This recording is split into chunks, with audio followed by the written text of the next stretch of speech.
पति, पत्नी और नौकरानी। शीतल और अभिमन्यु की शादी को 5 साल हो चुके थे, लेकिन अभी तक उनका कोई बच्चा नहीं हुआ था। इसकी वजह से शीतल और अभिमन्यु परेशान रहते थे, लेकिन उन दोनों से ज्यादा परेशान थी शीतल की सास, यानी अभिमन्यु की मां जानकी देवी। जानकी देवी चाहती थी कि जल्दी से जल्दी उनकी गोद में पोता या पोती आ जाए, और इसीलिए वो अपनी बहू शीतल को लेकर एक दिन हॉस्पिटल पहुंची। डॉक्टर मैडम, जरा ठीक से चेक करके बताइए ना। कई बड़े बड़े डॉक्टर को दिखाया है, लेकिन मेरी बहू मां ही नहीं बन पाती। मैंने शीतल को बहुत अच्छे से चेकअप किया है। देखिए, बात यह है कि शीतल के अंदर मां बनने की कैपेसिटी नहीं है। ये आप क्या कह रही हैं डॉक्टर साहब? कोई तो इलाज होगा ना, कोई दवाई दे दीजिए। देखिए, कुछ प्रॉब्लम ऐसी होती है जिनका कोई ट्रीटमेंट नहीं होता। आई एम सॉरी टू से, लेकिन शीतल कभी मां नहीं बन सकती, क्योंकि उसके यूट्रस में अंदर से ही कुछ प्रॉब्लम है। घर आने के बाद क्या हुआ माँ? कहाँ लेकर गई थी आप शीतल को? अरे कहाँ लेकर जाती, डॉक्टर मैडम के पास ले गई थी, लेकिन तेरी बीवी तो कभी माँ बन ही नहीं सकती। मम्मी जी, इसमें मेरी क्या गलती? अगर अंदर से कोई प्रॉब्लम है तो उसमें मैं भी कुछ नहीं कर सकती। जानती हूँ, ये बात डॉक्टर के मुंह से सुन चुकी हूँ। अब दोबारा मेरे सामने इस बात का गाना मत गा। अरे माँ, परेशान होने की जरूरत नहीं है, हम सोचते हैं ना कुछ। अरे क्या सोचेगा तू? जब डॉक्टर कह चुका है कि तेरी बीवी माँ नहीं बन सकती, तो बता क्या सोचेगा तू? कहाँ से लाएगा बच्चा?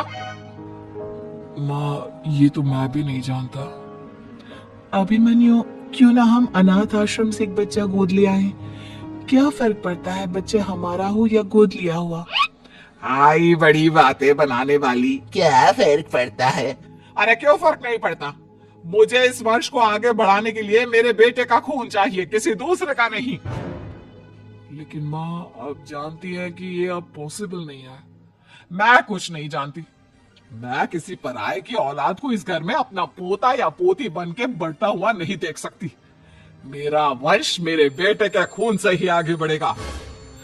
लेकिन मम्मी जी, ऐसा कैसे हो पाएगा? आप अच्छी तरह जानती है ना, मेरा और अभिमन्यु का बच्चा नहीं हो सकता।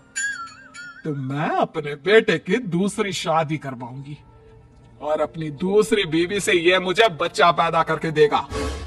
ये आप क्या कह रही हैं माँ? मैं किसी और से शादी नहीं करने वाला। मेरे रहते हुए आप अभिमन्यु की शादी किसी और से करवाएंगी? मम्मी जी, आप ऐसा कैसे कर सकती हैं? तू बस देखती जा बहू, मैं ऐसा कैसे कर सकती हूँ। कुछ दिनों के बाद, अभिमन्यु, मैंने तेरे लिए लड़की ढूंढ ली है। माँ, मैं आपको कितनी बार समझाऊं, मुझे किसी से शादी नहीं करनी है। पहले मेरी बात सुन। ये जो चमेली है ना, हमारे घर में काम करने आती है, वो तुझसे शादी करने के लिए तैयार है। मम्मी जी, आप अभिमन्यु की शादी एक नौकरानी के साथ करवाएंगी? वो इसलिए क्योंकि चमेली दिखने में बहुत खूबसूरत है, बच्चा भी सुंदर ही होगा। मम्मी जी, लेकिन एक बच्चे के लिए अपने बेटे की शादी नौकरानी के साथ करवाना, क्या ये सही है? अगर अभिमन्यु ने शादी नहीं की ना, तो मैं अपनी जान दे दूंगी। अब देख लो, अगर तुम्हें अपनी माँ की जान प्यारी है तो तुम्हें इस नौकरानी के साथ शादी करनी ही होगी।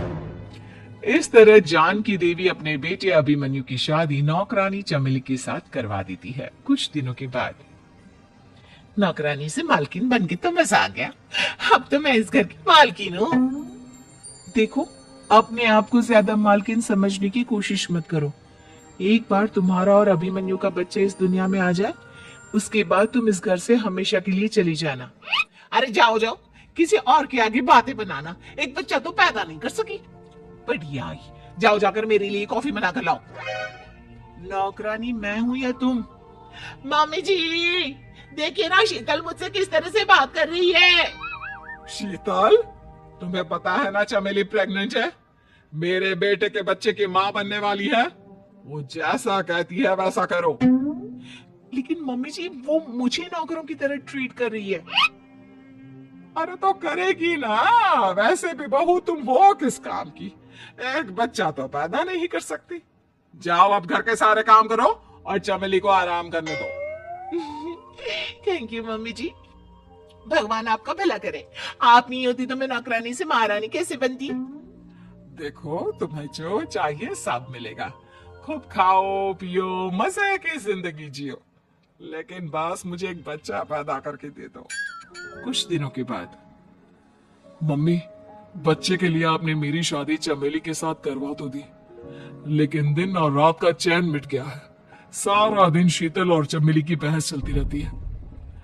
अब शीतल को इस घर में रखने से क्या होगा, मैं तो कहती हूँ उसे घर से निकाल दो, है भी किस काम की। मैं ऐसा नहीं कर सकता माँ, वो मेरी पत्नी है, उससे बहुत प्यार करता हूँ मैं। तुम्हारी पत्नी चमेली है, चमेली उससे प्यार करो। अरे तुम्हारे बच्चे को जन्म देने वाली है वो। अभिमन्यु, मैं खुद ही इस घर से चली जाती हूँ। वैसे भी अपने ही घर में नौकरों की तरह रहकर परेशान हो चुकी हूँ। घर की नौकरानी मेरे ऊपर हुक्म चलाती है, वो तुम्हारी पत्नी बन चुकी है। अब मेरा इस घर में क्या काम।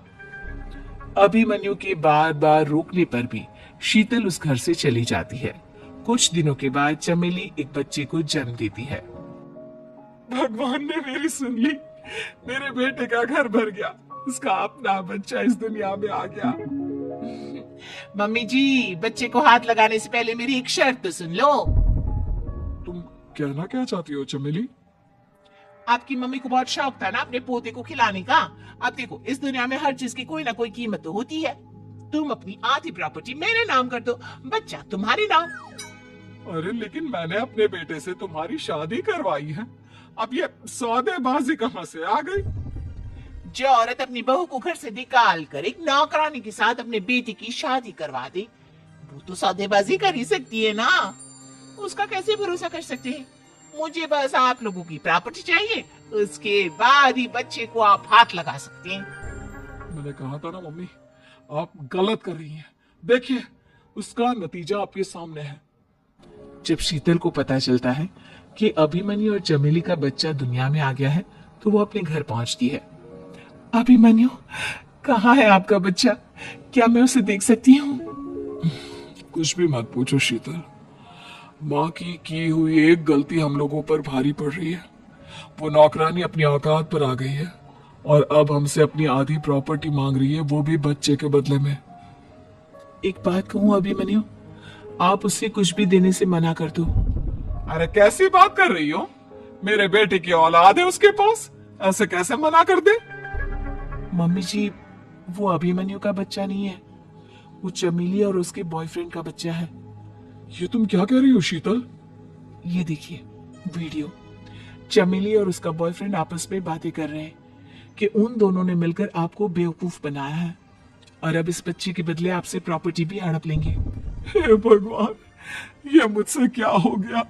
ना तो बच्चा मिला और अपने बेटे की नौकरानी के साथ शादी करवा दी सो अलग। अब क्या होगा? मुझे माफ कर दो शीतल, मेरी वजह से तुम्हें बहुत तकलीफ हुई है।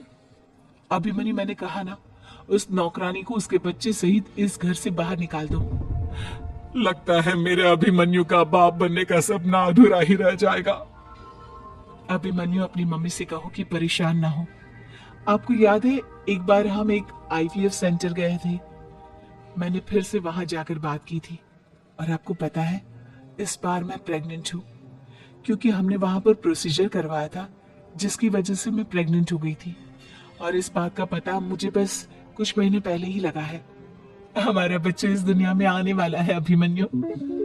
मुझे माफ कर दो शीतल बहू, मुझसे बहुत बड़ी गलती हो गई। कोई बात नहीं माँ, लेकिन अब हमें उस धोखेबाज नौकरानी को इस घर से बाहर निकालना है और इस घर की मालकिन को वापस घर लाना है, वो भी अपने बच्चे के साथ।